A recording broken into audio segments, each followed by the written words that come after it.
ఏం పేరు నీ పేరు? ఏం పేరు చెప్పు. యేసు రక్తమే జెమ్స్లో రక్తమే జయం యేసు రక్తమే. ఎవరు నువ్వు చెప్పు. ఎవరు? దేవా దేవరా మాట్లాడు నాతోటి. ఏం పేరు నీ పేరు?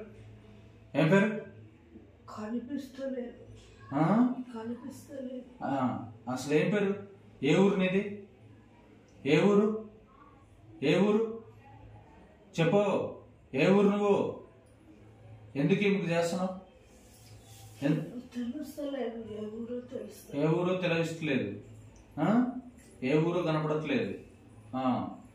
దేవా దేవా దేవా దేవా నీకే స్తోత్రం బాబా. పరిశుద్ధాత్మ దేవా పరిశుద్ధాత్మ దేవా దేవా తండ్రి ప్రభా తండ్రి ప్రభా దేవా తండ్రి కృపగల ఎవరైతే ప్రయోగం చేశారో ఎన్ని రోజుల నుంచి చేస్తున్నావు? ఎన్ని రోజుల నుంచి ఇలా? చాలా రోజులు. సుమారు ఎన్ని రోజులు? సంవత్సరం అవుతుంది.